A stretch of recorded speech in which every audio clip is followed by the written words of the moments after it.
Hello guys, welcome back to वाइश I S. Myself Milcy.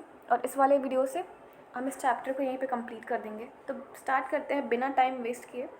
The sense of collective belongings. Tell me about nationalism.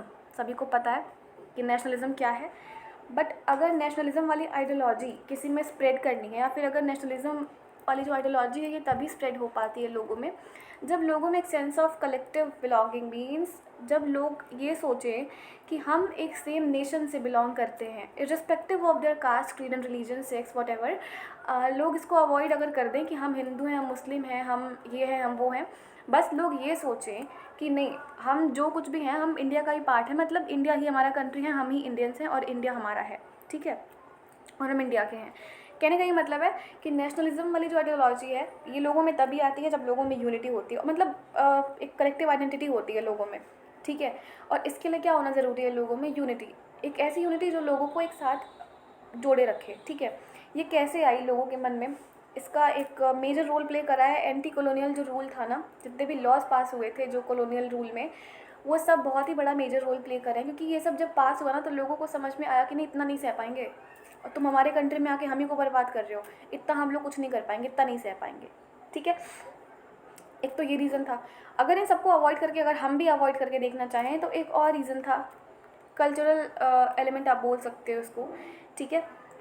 ये वो हमारे ancient time पे जितने भी चीज़ें हो रखी थी, जितनी हमारी एंशियंट ग्लोरी थी, उसको वापस लाने का काम करा। बहुत सारे लीडर्स ऐसे भी थे, और उसमें सबसे बड़ा रोल प्ले करा हमारा history, fiction, folklore, song, prints, symbols, जितने भी ये सारे थे, सब ने नेशनलिज्म को एक शेप देने में बहुत ज़्यादा एक मेजर रोल प्ले करा है। अगर आपको याद होगा तो जब हम लोग यूरोप वाला चैप्टर पढ़ रहे थे, फ्रांस वाला, तो उसमें हमने बताया था फ्रांस को एक फ़ीमेल फिगर के तौर पे डिनोट करा जाता था, ठीक है। फीमेल एलेगरी एक थी फीमेल फिगर बना रखा था उन लोगों ने, उसको उससे डिनोट करा था फ्रांस को। क्या वैसे इंडिया में भी कुछ हुआ था? या ऑफकोर्स हुआ था, क्यों नहीं हुआ था। भारत माता, इमेज ऑफ भारत माता, जिसको पहली बार एक मिनट, जिसको पहली बार बनाया था किसने, जस्ट अ मिनट मैं बता रही हूँ, बंकिम चंद्र चट्टोपाध्याय। इन्होंने पहली बार भारत माता की इमेज क्रिएट करी, ठीक है। 1870 में इन्होंने सॉन्ग लिखा Vande Mataram as a hymn to motherland, ठीक है। बाद में इसी सॉन्ग को अपने नॉवल में इन्होंने इंक्लूड करा। इनके नॉवल का नाम, फेमस नॉवल है आनंद मठ, कभी फुर्सत मिले तो पढ़ना, जिसको गाया गया था, जो ये वंदे मातरम इनका जो लिखा हुआ गाना है, वो जब स्वदेशी मूवमेंट चल रहा था बंगाल में, बहुत ही फेमस मूवमेंट है। आपकी बुक में नहीं दे रखा था, बिकॉज आपके बुक में बस 1920 सेंचुरी का दे रखा है, ठीक है। तो जब बात करेंगे इस बारे में, अगर आपने हमारी क्लास 8 की प्लेलिस्ट देखी या फिर स्पेक्ट्रम की प्लेलिस्ट अगर चेक करिए वाइश आई एस पे, तो आपको मिल जाएगा इसमें। तो जो ये आनंद मठ है, इसमें तो ये वंदे मातरम लिखा हुआ है। ये स्वदेशी मूवमेंट जब बंगाल में चल रही थी तब बहुत मेजर स्केल पे गाया गया था, क्योंकि कोई चाहता नहीं था बेसिकली कि बंगाल का पार्टीशन वगैरह हो, ठीक है। बाद में आप देखोगे स्वदेशी मूवमेंट के बाद जो अवनींद्रनाथ टैगोर थे, उन्होंने इस फेमस इमेज को पेंट करने का काम किया था। उन्होंने अपनी पेंटिंग में भारत माता को पोर्ट्रे करा है एज एन, मतलब बहुत ही वो काम है, कंपोस्ट है, डिवाइन है, स्पिरिचुअल है। उन्होंने ऐसे पेंट करके ऐसे दिखाने का काम किया है, इससे लोगों में अवेयरनेस आएगी, ठीक है। इनका मेन मोटिव ये था कि खुद तो अपनी चॉइस का काम कर रहे थे, बाकी हाँ लोगों में इससे अवेयरनेस आएगी, लोग याद करेंगे कि हाँ फीमेल्स भी हैं जो कुछ बहुत सारा सिग्निफिकेंस है ना, कि क्यों फीमेल को ही क्यों बनाया गया, क्यों नहीं एक मेल को बनाया गया। तो आप इसको खुद से भी लिख सकते हो। अभी अगर छोटी छोटी बातें मैं यहाँ पे बताने चाहूँगी एज अ यूपीएससी एस्पिरेंट, नहीं फिर तो नहीं अच्छा होगा ना आप लोग के लिए, आप लोग खुद भी कर सकते हो if you are an aspirant, तो ठीक है। क्यों फीमेल फिगर ही चूज़ करा गया इसके लिए। फिर बाद में बात करते हैं जो भारत माता की इमेज थी, बाद में बहुत डिफरेंट फॉर्म लेने लगी, ठीक है। उसको प्रिंट, जैसे उसके पॉपुलर प्रिंट्स वगैरह कराए गए, पेंट वगैरह कराए गए, डिफरेंट आर्टिस्ट जो लोग थे उन्होंने पेंट करा। इसको एक मदर फिगर की तरह पे डिनोट करा गया, और इसके लिए डिवोशन सभी के मन में थे। ऐसा नहीं था कि कोई किसी के मन में, किसी के मन में नहीं, पूरे इंडियंस जो थे सभी के मन में था भारत माता की जो इमेज थी, या फिर जो भारत माता ही थी, उनके लिए डिवोशन सभी के मन में था, ठीक है। जो नेशनलिज्म का जो आइडिया था वो इंडियन फोकलोर भी रिवाइव करने का बहुत काम किया है। In the late 19th century में देखोगे जो नेशनलिस्ट जो लोग थे, जितने भी नेशनलिस्ट लीडर्स थे, उन्होंने क्या किया, जितने भी फोक टेल्स थे जो कि एंशियंट टाइम पे भी गाए गए थे और अभी भी जो नए नए डिस्कवर हो रहे थे वो लोग गाना स्टार्ट कर दिए। वो लोग विलेज टू विलेज घूमने लगे, मीन्स विलेज का टूर करने लगे, वहाँ पे इकट्ठा होते थे, फोक सॉन्ग्स गाते थे लेजेंड्स वगैरह के साथ में। ये जो टेल्स थे ना, कुछ गाना वाना गाते थे, कुछ स्टोरीज, नो टेल्स सिनोनियम है स्टोरीज़ का, ठीक है। तो वो लोग स्टोरीज़ वगैरह बताते थे, वो एक ट्रू पिक्चर बताते थे कि हमारा ट्रेडिशनल कल्चर क्या हुआ करता था और आज कितना करप्ट हो गया है। और ये जो आउटसाइड फोर्सेस है इनकी वजह से ये डैमेज हो गया है हमारा जो भी एंशियंट कल्चर है, वो जो हमारा ट्रेडिशनल कल्चर है वो। तो ये हमारे लिए ज़रूरी है कि हम अपने फोक ट्रेडिशन को बचा के रखें, प्रिजर्व करके रखें, ठीक है। इस वजह से हमें एक नेशनल आइडेंटिटी में होकर रहना पड़ेगा और हमें हमारे जो सेंस ऑफ प्राइड है जो हमारे पास्ट में थी वो हमको वापस से रिस्टोर करनी पड़ेगी, जो प्रेजेंट टाइम में अभी कहीं खो गई है। बंगाल में रविंद्रनाथ टैगोर जी जो थे उन्होंने खुद ही एक कलेक्टिव बैलेट्स, नर्सरी राइम्स और मिथ्स वगैरह स्टार्ट किए थे कलेक्ट करना, और उन्होंने मूवमेंट को लीड करा था फोक रिवाइवल के। मद्रास में आप देखोगे नताशा शास्त्री जो थी और थे वॉट एवर, ठीक है, ये जो थी इन्होंने एक मैसिव स्केल पर 4 वॉल्यूम्स निकाले थे तमिल फोक टेल्स के, जिसका नाम था the folklore of southern India, ठीक है। उनको ये बिलीव था कि जो फोकलोर है वो हमारा नेशनल लिटरेचर हुआ करता है और ये ट्रस्टवर्दी मैनिफेस्टेशन है लोगों के रियल लाइफ थॉट्स का, जो लोगों का जो रियल लाइफ थॉट होता है वो इन सारे बुक्स वगैरह में, जितने भी फोक टेल्स हैं, जितने भी कहानियाँ हैं, उन सब में ये सब भी इंक्लूडेड है। तो ये कहीं ना कहीं हमारा नेशनल लिटरेचर है, बिकॉज ये लोग से डायरेक्टली कनेक्टेड है, ठीक है। जैसे ही नेशनल मूवमेंट डेवलप हुआ तो जो नेशनलिस्ट लीडर थे वो they became more and more aware of such icons and symbols. जैसे जैसे नेशनलिस्ट मूवमेंट बढ़ रहा था तो जो ये आइकन्स हैं, जो ये सिम्बल्स है कि भारत माता की जो पेंटिंग है, उनके हाथ में फ्लैग है, अभी मैं बताती हूँ क्या क्या चीज़ें हैं, उनसे वो बहुत ज़्यादा अवेयर होने लगे। तो कहीं ना कहीं उनके भी मन में ना नेशनलिज्म वाली फीलिंग आई कि हाँ अब हमें एक साथ रहना होगा। ये सारी चीज़ें लोगों को, जो नॉर्मल लोग थे, जो पढ़े लिखे नहीं थे, वो कहीं ना कहीं उनको भी इंस्पायर कर रही थी सारी की सारी चीज़ें, ठीक है। तो उनके में जो नेशनलिज्म की फीलिंग थी वो आई। तो बेसिकली कहीं ना कहीं आप देखोगे जो ये नेशनलिस्ट लीडर्स थे वो अपने काम में सक्सेसफुल हो रहे थे, एज बिकॉज की जो इलिटरेट पीपल थे, इलिटरेसी रेट भी तो हाई थी एट दैट टाइम इंडिया की। गांव के लोग थोड़ी ना पढ़ा लिखा करते थे, बहुत कम तबका था सोसाइटी का जो पढ़ा लिखा हुआ था और जो थोड़े से नॉलेजेबल थे, इस लेवल के नॉलेजेबल कि उनको सही गलत क्या है पता चल सके, कोई उनको बेवकूफ़ ना बना सके। बाकी जो लोग थे उनको जो ब्रिटिशर्स कहते थे वो तो मान लेते थे। तो इन लोग का यही मेन एम था कि जो ऐसे लोग हैं या फिर जो जितने भी इंडियंस हैं उन सब में अवेयरनेस फैलाने का काम किया जाए। तो ये लोग कहीं ना कहीं उसमें सक्सेसफुल हो रहे थे। देन अगेन स्वदेशी मूवमेंट के टाइम पे बंगाल में ट्राई कलर फ्लैग जो था red green and yellow colour में उसको डिज़ाइन करा गया। उस टाइम पे याद रखना जब स्वदेशी मूवमेंट चल रहा था तो ट्राई कलर फ्लैग जो था वो डिज़ाइन किया गया था। उसमें क्या था, red green and yellow colour था, डिज़ाइन किया करा गया था। तो उसमें 8 लोटसेस थे जो हमारे ब्रिटिश इंडिया के 8 प्रोविंसेस को रिप्रेजेंट करते थे। उसमें एक क्रिसेंट मून भी था जो कि हिंदू और मुस्लिम को डिनोट करता था। बाय 1921 आते आते गांधी जी ने एक अपना स्वराज फ्लैग को डिज़ाइन करा। वो अगेन ट्राई कलर में था, रेड ग्रीन एंड वाइट, ठीक है। पहले कौन सा कलर था, रेड ग्रीन एंड येलो, अभी है रेड ग्रीन एंड वाइट। बीच में स्पिनिंग व्हील थी सेंटर में, ठीक है। ये गांधीयन आइडियल का जो ये गांधी जी की जो आइडियोलॉजी थी ना सेल्फ हेल्प की, कि चरखा वर्खा चलाओ, ये सब करो, हाँ ठीक है, तो ये उसको रिप्रेजेंट कर रही थी। इस फ्लैग को कैरी करके जितने भी मार्च वगैरह थे, जितने भी सिंबल थे डिफेंस के, वो सारी चीज़ें कैरी करी गई। अगर हम दूसरे मीन्स की बात करें कि ये लोग दूसरे तरीके कैसे ये लोग अपनाए नेशनलिज्म की फीलिंग को रिप्रेजेंट करने के लिए, तो इन लोगों ने ना री इंटरप्रिटेशन करा है हिस्ट्री का। मीन्स जो हमारी एंशियंट ग्लोरी है, जस्ट अ मिनट, जो हमारी एंशियंट ग्लोरी है, पहले एंशियंट इंडिया में जो कुछ भी हो रखा है, नॉट टॉकिंग अबाउट वर्ल्ड, मैं इंडिया की बात कर रही हूँ, क्योंकि ऐसा नहीं था कि एंशियंट इंडिया हमारा बहुत ख़राब था, बहुत बढ़िया था हमारा। हाँ कुछ कुछ खामियाँ थी उसमें भी, 12th में जाएंगे तब बात करेंगे, ठीक है।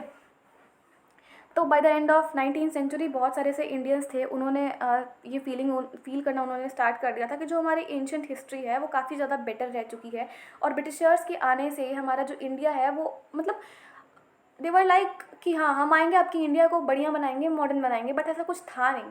हमारा जो एंशियंट टाइम पे इंडिया था वो ऑलरेडी बहुत ज़्यादा डेवलप हो चुका था। आप देखो इंडस वैली सिविलाइजेशन, उससे बड़ी सिविलाइजेशन कहीं है क्या, नहीं है ना, आज तक नहीं बन पाई।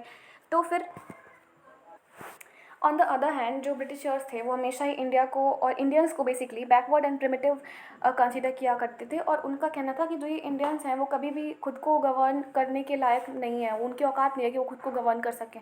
और देखो आज हमारा कॉन्स्टिट्यूशन पूरे वर्ल्ड का सबसे बढ़िया कॉन्स्टिट्यूशन है और सबसे लंबा कॉन्स्टिट्यूशन है, ठीक है। और उसके रिस्पॉन्स में जो इंडियंस थे, जब ये ब्रिटिशर्स का ये स्टेटमेंट आया, तो जो इंडियंस थे वो इन्होंने अपने पास्ट को रिकन्सिडर करना स्टार्ट करा, ठीक है, री इंटरप्रिटेशन करना स्टार्ट करे। और फिर उनको इन्होंने दिखा दिया कि हमारे जो इंडिया है उसकी बहुत बड़ी बड़ी अचीवमेंट है हमारे एंशियंट टाइम पे, तो आपका ये कहना गलत है कि हम लोग अपने आप को गवर्न नहीं कर सकते हैं और हम लोग बैकवर्ड एंड प्रिमिटिव है, बिकॉज जो आज आप कर रहे हो वो पहले से यहाँ पे एग्जिस्ट करती थी, इवन इससे बेटर एग्जिस्ट करती थी, ठीक है। उन्होंने हमारे ग्लोरियस डेवलपमेंट जो हुए थे एंशियंट टाइम पे, like art and architecture, science, mathematics, religion, culture, law, philosophy, craft, trade वगैरह जो कुछ भी चल रहा था पहले के ज़माने में, मीन्स एंशियंट हिस्ट्री आप पढ़ोगे क्लास 6 वाली एनसीईआरटी उठाओ हमारे वाईशाइस की प्लेलिस्ट से, वहाँ पे मिल जाएगी क्या हुआ था क्या नहीं, बेसिक आउटलाइन मिल जाएगा।